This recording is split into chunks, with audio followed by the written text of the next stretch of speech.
Shalom, kita jumpa dalam Fokus Christovirus. Kali ini kita akan berbincang dengan Bapak Teguh, keluarga besar dari Pak Supriyanto yang merupakan salah satu pengurus dari Yayasan Christovirus. Pak Teguh ini beberapa tahun lalu mengalami sebuah kecelakaan yang sangat fatal, tapi bersyukur Tuhan masih melindungi dan memberikan hidup sampai pada saat ini. Kita akan bertemu dengan Pak Teguh yang asalnya dari kota Fleri, Kabupaten Kendal. Shalom Pak Teguh. Halo. Senang sekali bisa bertemu dengan Bapak. Terima kasih menyediakan diri jauh-jauh dari kota Fleri sampai di Semarang. Bagaimana perjalanan tadi Pak? Perjalanan lancar sampai juga dengan selamat. Iya. Penyertaan Tuhan Yesus itu selalu menyertai. Iya. Kami mendengar dari Pak Supri bahwa Bapak tahun 2017 mengalami kecelakaan dan memang kalau saya lihat sekarang ini kondisinya seperti ini. Bisa diceritakan Pak bagaimana saat itu mengalami kecelakaan? Ya, mulai kita kejadiannya tepatnya pada tanggal 3 Februari tahun 2017. Dan naik motor dari Malang mau pulang ke Fleri di daerah Turko, itu termasuknya Kecamatan Cipiring.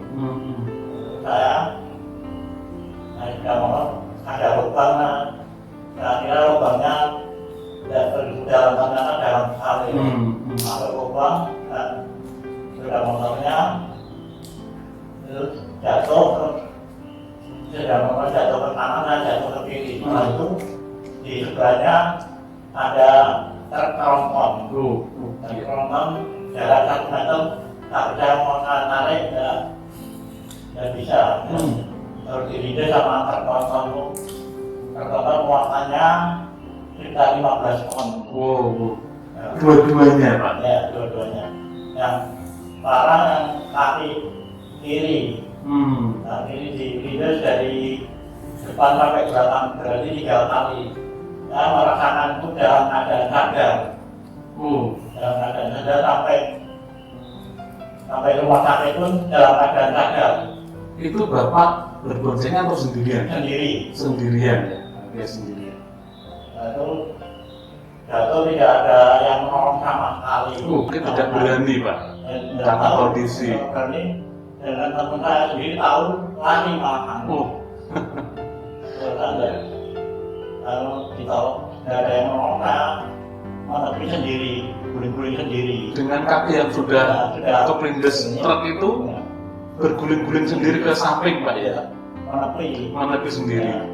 Bayangkan pemirsa yang mengalami kecelakaan, ya kecelakaan tunggal, ya keplindes truk, sadar dan mengharapkan pertolongan tapi tidak ada ataupun tidak ada orang yang berani menolongnya. Oleh seorang TNI yang rumahnya daerah Reban, kabupatennya ikut Batang. Itu yang menolong saya, dia menyobek karton untuk naruh saya di mobilnya dia. Itu berdua dari suami istri menolong, yang menolong hanya itu orang dari Reban. Dia tolong saya terus dibawa ke rumah sakit Baitul Hikmah di daerah Dinasari, ibunya Kecamatan Gemo. Iya. Kecamatan Gemo, dia menolong sampai di rumah sakit Baitul Hikmah, dari perawatnya nggak mau menolong, mau dibentak sama TNI itu baru mau menolong. Bisanya menolong. Ya, bukan saja sakit fisik yang dialami karena memang kedua kakinya terlindas truk, tapi bagaimana rasa hati Bapak waktu peristiwa itu terjadi Pak? Peristiwa itu saya kecewa, tapi sama Tuhan Yesus saya tidak kecewa. Ya, tentunya tidak mudah menghadapi kecelakaan itu Pak ya. Selain rasa sakit karena fisik juga mesti hatinya juga mengapa ini terjadi. Nah, kalau boleh tahu sebelum kecelakaan itu Bapak profesi atau pekerjaannya apa ya Pak? Saya dulu setelah lulus dari SMA tahun 1982 saya mengerjakan tembakau, mencari tembakau di desa-desa dijual di pabrik rokok dan garam sampai tahun 1987. Ya. Lalu setelah mengalami kecelakaan, Bapak masih bisa lakukan itu atau kerjaan yang lain? Masih bisa. Masih bisa. Ya. Dengan cara bagaimana itu, Pak? Saya ya kalau sekarang saya membantu di tempatnya keponakan saya. Saya sebagai yang ngasiri. Oh gitu. Ngasir dulu. Ya. Jadi Bapak sudah tidak ke petani-petani lagi ya? Sudah. Tapi saya masih bisa ke bank-bank, masih bisa. Oh masih bisa ya. Jadi dengan kedua kaki yang sudah maaf kondisinya seperti masih tetap bersemangat untuk bekerja, semangat untuk lakukan aktivitas sampai luar kota bahkan ya Pak. Wah ini luar biasa. Pemirsa, kadang-kadang kita mengalami banyak hal dalam kehidupan kita, ya. Rasa sakit ataupun apapun yang menimpa kita kadang membuat kita menjadi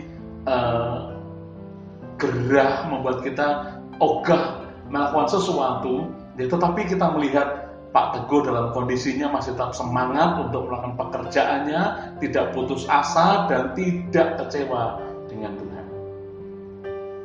Apakah Bapak sempat berpikir kenapa Tuhan aku mengalami seperti ini, kecewa, putus asa begitu?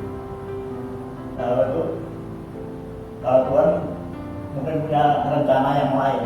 Ya, tahu kan? Saya rencana Tuhan, rencana manusia tidak tahu. Iya. Tapi ya puji Tuhan masih diberi kesempatan hidup sampai sekarang. Puji Tuhan masih dikasih kesempatan hidup sampai sekarang.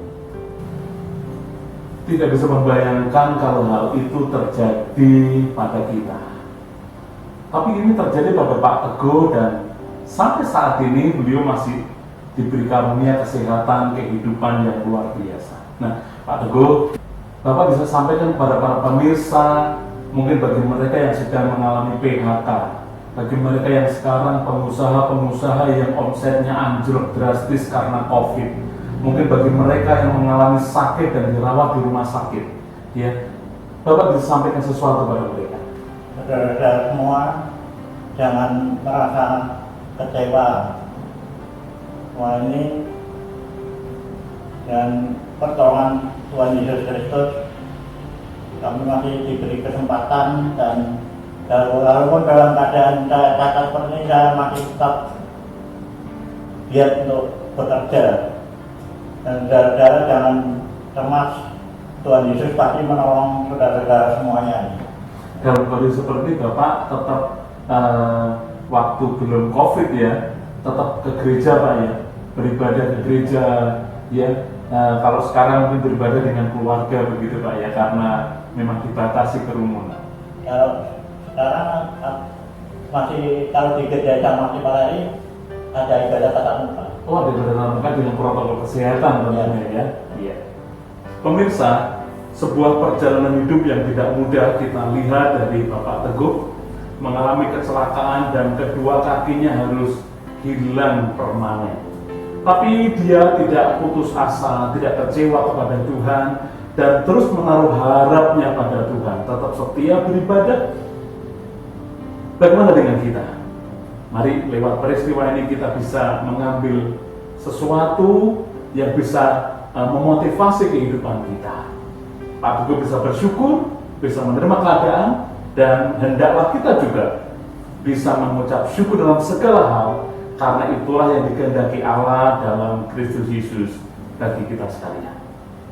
Sampai bertemu dalam Fokus Kristus berikutnya. Tuhan memberkati.